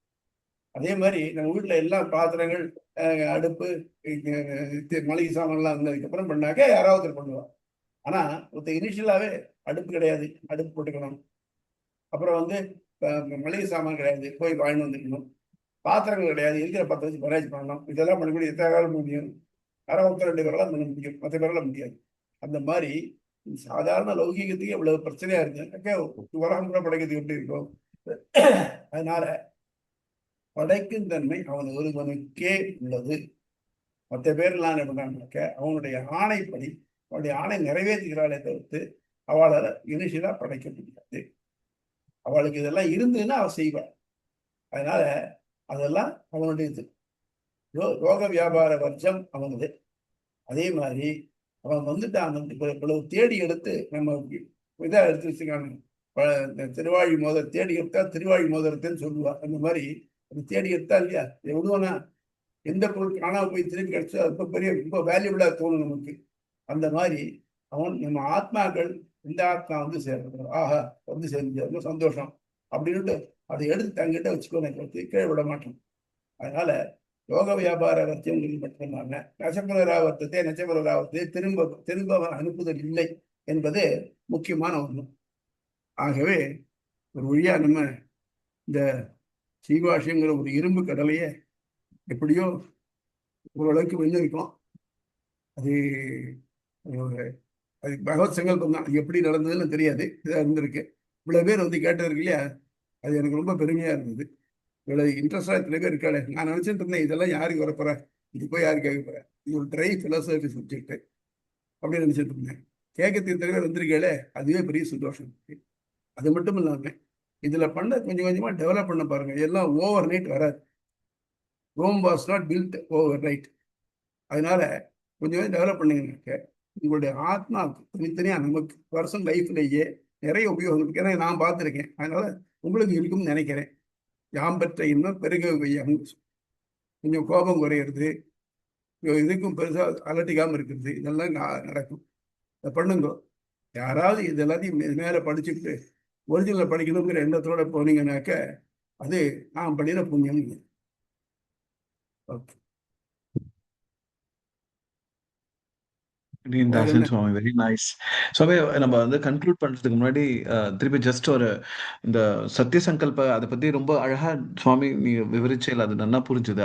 அதுல இருந்து சம்மரைஸ் பண்ணி அடியேன் புரிஞ்சுட்டது என்ன அப்படின்னு பார்த்தீங்கன்னா, இந்த சத்திய சங்கல்பன்றது வந்து டு கெட் அ எக்ஸ்க்ளூசிவ் பகவத் அனுபவம் வித்தவுட் எனி இன்டரப்ஷன் அப்படின்றத மட்டும் வந்து புரிஞ்சுட்டா போதும் சுவாமி. அதாவது பகவானுடைய அனுகிரகத்தால பகவத் கைங்கரியத்திற்காக பகவானுடைய திருவுள்ளத்துக்கு ஏத்த மாதிரி அப்போ அதாவது சுயாதீன சக்தி இல்லாமல் அப்படின்னு அதுதான் அங்க சத்திய சங்கல்பம் அப்படின்றத வந்து புரிஞ்சுக்கணும் இல்ல Swami, not any other thing apart from this. கரெக்டா சுவாமி? அது நான் எங்க வீட்டுக்குள்ள நான் இதெல்லாத்தையும் பண்ணிக்கிட்டு எல்லாம் முடியும் என்னால முடியும். இது சத்திய சங்கல்பம். ஆனா கரண்ட் வந்து வெளியில இருந்து வரணும். நான் ஆமா. மிக்சி போடணும் அப்படின்னாக்கா கரண்ட் இல்லை, என்ன பண்றது? ம். சத்திய சங்கல்பம்னாக்க எனக்கு என்னுடைய லெவலில் என்னெல்லாம் முடியுமோ எல்லாத்தையும் பண்ண முடியும்.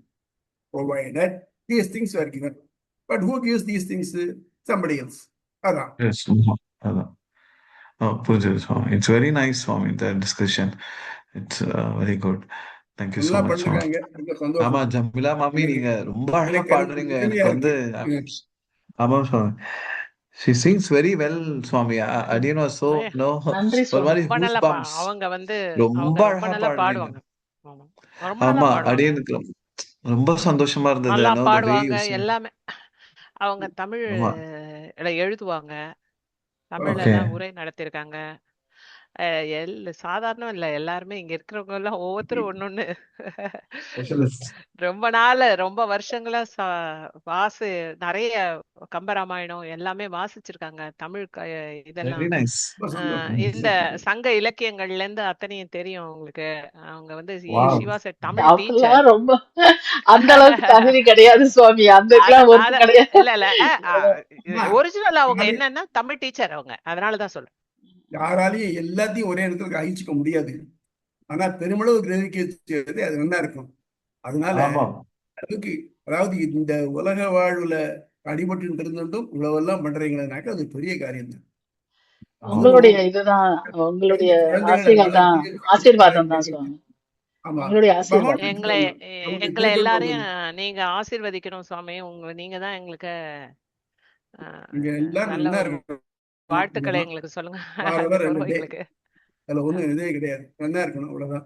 அன்னிலிருந்து இன்னி மட்டும் அதான் அது பண்றேன். நம்மளால முடிஞ்ச மட்டும் பிரத்யாரிக்கு எவ்வளவு உதவி பண்ணணுமோ அவ்வளவு உதவி பண்ணணும். பண்ணுங்க, அவ்வளவு பண்றேன். நீங்களும் அந்த மாதிரி பண்ணுங்க. சரி ஜமிலா மாமி அடியனுக்கு வந்து ஒரு பிரத்யேக ரெக்வெஸ்ட். நீங்க வந்து அந்த புரந்தரதாசருடைய பாடல் ஒன்று சொன்னேன் இல்லையா ஆமா சொல்லிட்டு இருக்கிறச்ச அந்த ஆமா. பாடல் பாடல அது என்ன சாங்னு மட்டும் ஓ, பாடினா அது வந்து நல்லா இருக்கும். அது வந்து ತೊರೆದ ಜೀವಿತ ಬಹುದೇ ஹரி நின்ன சரணಗಳ அப்படின்னு ஆரம்பிக்கும் அந்த பாட்டு. வெரி தாயை நைஸ். தந்தையா விட்டு அது மாதிரி ஒரு தாயை தந்தையை கூட நான் விட்டுருவேன், ஆனா ஒன்ன விட முடியாது. ஒன்னு அந்த மாதிரி மனைவி மக்களை விட்டுருவேன். இப்படி ஒவ்வொரு லைன்லயுமே வரும். அது ரொம்ப ரொம்ப ஃபேமஸான பாட்டு. வெங்கடேஷ் குமார் பாடினது.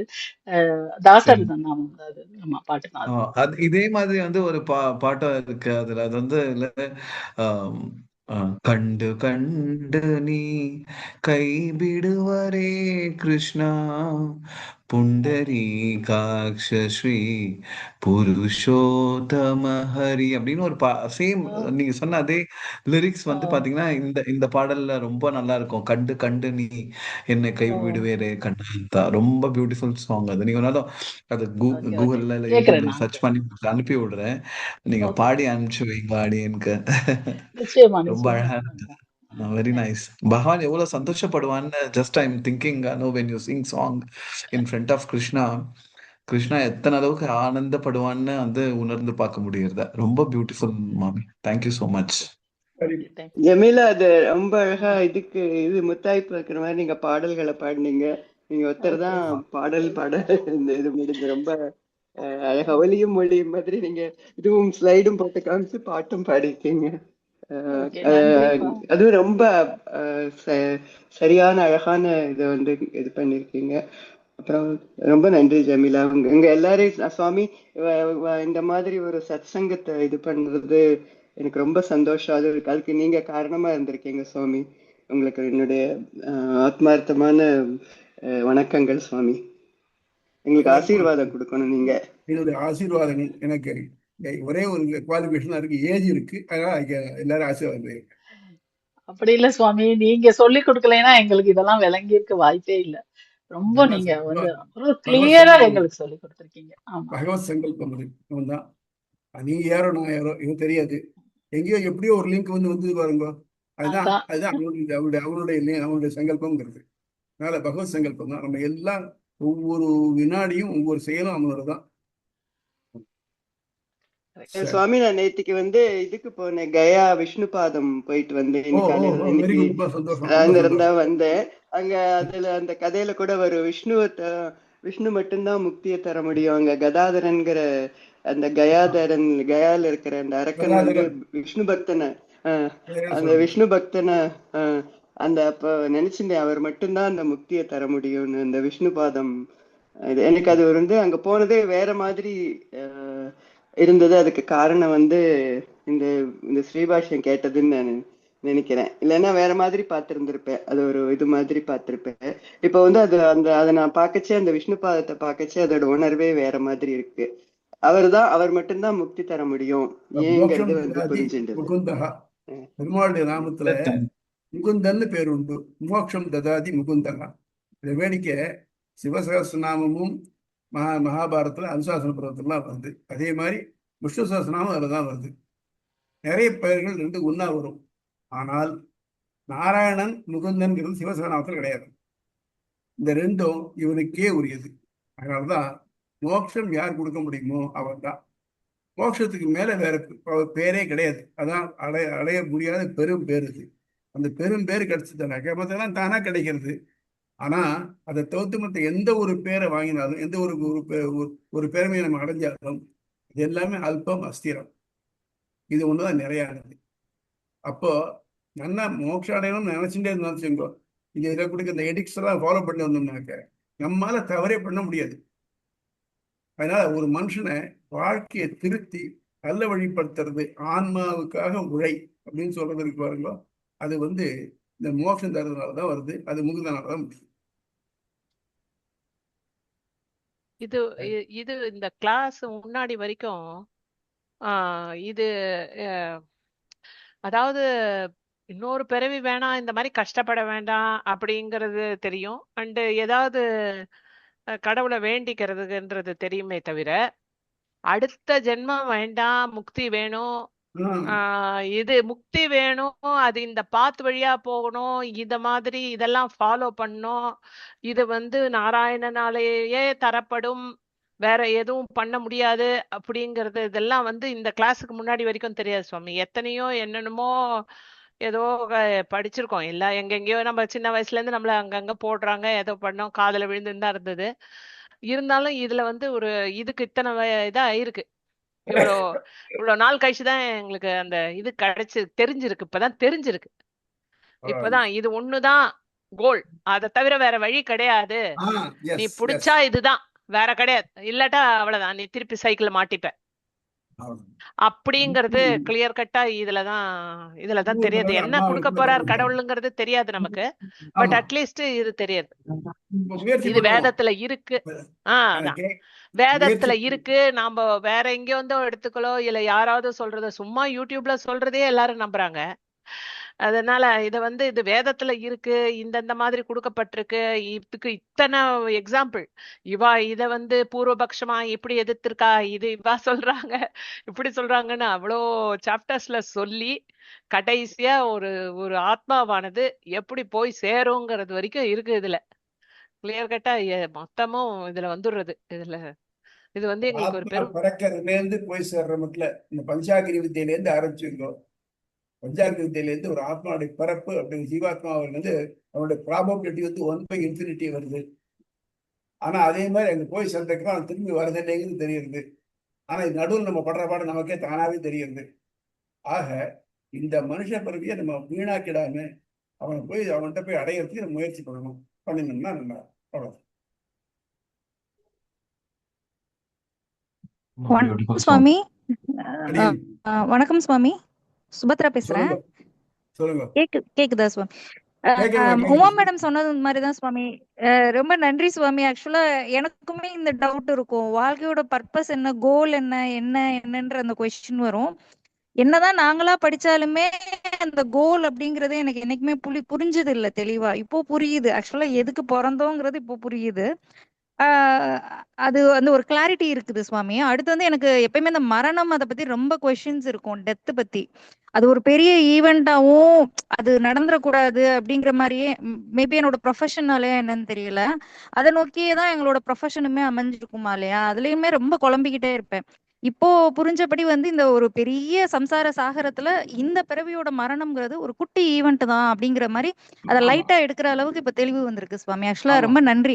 நம்ம என்னதான் படிச்சாலுமே இப்ப உங்கள்ட்ட நேரடியா கேட்க கேட்க அது ரீஇன்ஃபோர்ஸ் ஆக ஆக இனிமேல் நான் என் ப்ரொஃபஷனுமே லைட்டா எடுத்துப்பேன். ரைட். முன்னாடி இருந்த டென்ஷன் ஆங்ஸைட்டி எல்லாமே எனக்கு போயிடும்னு தோணுது சுவாமி. ரொம்ப ரொம்ப நன்றி சுவாமி. ஆக்சுவலா நம்மளுக்கு நன்றிங்கிறது ரொம்ப சின்ன வார்த்தை நாங்க சொல்றது. ரொம்ப நன்றி சுவாமி. பகவான் சொல்லுங்க. பகவான் நைஸ், வெரி நைஸ். சரி. பகவானுக்கும் நன்றி, உங்களை எங்களுக்கு காட்டி கொடுத்த பகவானுக்கு நன்றி சுவாமி. ஆஹ் சுவாமி, அப்புறம் என்னோட போன கிளாஸோட பிபிடி வந்து இன்னைக்கு பிரிண்ட் போட்டு உங்களுக்கு அனுப்பியிருக்கேன் சுவாமி. நான் பாக்குறேன். நல்லா இருந்தீங்க. இது பண்ணா இனிமேல் தான் வரும் சுவாமி, நாளைக்கு இல்ல எனக்கு நாளான்னைக்கு கிடைக்கும். எனக்கு அந்த மாதிரி ஆஹ் பண்ண முடியுமான்னு தெரியல. அப்புறம் நீங்க பண்ணா தேவைன்னு தோன்றது. ஆனா எனக்கு அந்த மாதிரி பண்ணக்கூடிய எனக்கு இந்த இந்த டெக்னிக் எல்லாம் தெரியாது எனக்கு. அதனால அது நல்லா இருக்குது. எல்லா பாதங்களுமே முயற்சி பண்றேன் சுபத்ரா, சுவாமி. நீங்க ஒரு முடிஞ்ச நல்லா நீங்க பண்ணீங்கன்னா தேவை. டைம் முயற்சி எடுத்துக்கிட்டு குரூப்ல பண்றேன். போட்டுருங்க. போட்டு அவருக்கு ஒரு எடுத்து காப்பி பண்ணி வேணா அனுப்பிச்சிட்டீங்கன்னு குரூப்ல வச்சுக்கோங்களேன், போட்டுறேன் மேடம். மெதுவா டைம் எடுத்துக்கிடுங்க, பொறுமையா அதான் எடுத்துக்கிறேன் பார்த்து மேடம். பண்ணுங்க. எல்லாம் மேடம் காஃபி அப்புறம் இன்னொரு விஷயம், நீங்க அன்னைக்கு ஒரு புக் ஷேர் பண்ணீங்க இல்லையா, ஒரு ஸ்ரீபாஷ்யம் 3rd ஆமா, வால்யூம் வரலையா மட்டும் அது? இன்டர்நெட் அந்த இல்ல வந்துருச்சு. அந்த புக்கோட 3 ஆனா வால்யூமே அதுக்கு நான் இப்ப முதல் ஆன்லைன்ல வால்யூம் ஆர்டர் காணும். போட்டு அந்த வாங்கிட்டேன் மேடம். அந்த அதோட முதல் வால்யூம் காணும். இல்ல இல்ல முதல் இன் 2 வால்யூமே அந்த ஆமா, இல்ல ஹோம்ல இல்ல இருந்தது, இது. ஆர்டர் போட்டு வாங்கிட்டேன். வைணவன் குரல் அப்படின்னு ஒரு பப்ளிஷர்ஸ் பண்ணியிருக்கிறாங்க. அவங்க வந்து நம்ம ஆஹா. சுவாமி புக் மாதிரியே ஸ்ரீபாஷ்யத்துல வந்து எல்லா ஸ்லோகத்துக்கும் இதே ஃபார்மட்லயே பண்ணியிருக்கிறாங்க. இப்ப எல்லா ஸ்லோகத்துக்குமே தமிழ்ல பண்ணியிருக்கிறாங்க. அது வாசுதேவதாச்சாரியார் அப்படின்னு சொல்லிட்டு அப்புறம் அவங்க ஆ, பண்ணியிருக்கிறாங்க ஸ்ரீதரன் ஒருத்தர் பண்ணியிருக்காரு. மேடம். அந்த புக் ஸ்ரீதரன் ஒருத்தர் பண்ணியிருக்காரு. இப்ப ஸ்ரீதரன் ஸ்ரீதரன் ஒருத்தர். ஆமா, அது ஸ்ரீதரன் மணி எனக்கு பிரபாலமா நல்லா இருக்கும்னு சுவாமி சொன்னார் இல்லையா. இல்ல இல்ல இல்ல, மணி ப்ராப்ளம் இல்ல அது. ஆஹ் நீங்க இது இத வந்து போட்டீங்களா? அப்படியா, இது இது வாங்கிட்டேன், இன்னைக்கு இது வந்துருச்சு மேடம். ஸ்ரீதரன் நார்மல் சாதாரண தமிழ்ல தான் அது இருக்குது. ரைட் இருக்குதா? சரி, உங்களுக்கு ஏதாவது ஒண்ணு. இப்ப ஆமா ஸ்ரீதரன் மேடம், அவர் போட்டது அப்ப வந்து அதையும் பார்க்கலாம். அது எல்லா ஒரு எல்லா ஸ்லோகமுமே அப்படியே வேணும் ஃபுல்லா அப்படின்னு வருது. நினைச்சோம் 1000 இல்லையா. ரூபான்னு நினைக்கிறேன். அது 1000 ரூபாவோ அதோ ஒண்ணு, 1200 ரூபாவோ என்னமோ ஒண்ணு. பெரிய ம், புக்கா இருக்கு. ம். ஆமா ஸ்ரீதரன் பண்றது ஸ்ரீதரன் நல்லா ஓ, பெரிய புக்கா இருக்கு. ஓகே ஆனா மேடம். இவர் இது வந்து 3 சுவாமி வால்யூம் வருது போட்டதே மேடம். இல்ல, சுவாமி போட்டதே இந்த காப்பி இருக்காமே, அந்த இவர்கிட்ட நம்மளோட வெங்கி கிட்ட இருக்குங்க. ஆமா, சுவாமியோடதே சுவாமியோட இருக்கான் ஹேண்ட் இப்போ. ரிட்டன் காப்பி இருக்கு. நாங்க மேடம் அது அதை இல்ல, வாங்கி அவர் ஏதோ எல்லாருக்கும் கொடுத்தா பண்ணிட்டு நல்லா இருக்காரு. இருக்கும் மேடம். ஆமா, அவர் இல்ல, அவர் பிரிண்ட் எடுத்து இது பண்ணிருக்காரு, டைப்பா ஏதோ பண்ணிருக்காருன்ற மாதிரி இருக்கா, இல்ல புக் என்னன்னு தெரியல. பண்றேன். அவர்கிட்ட என்ன ஓ ஸ்டேட்டஸ்? சூப்பர்.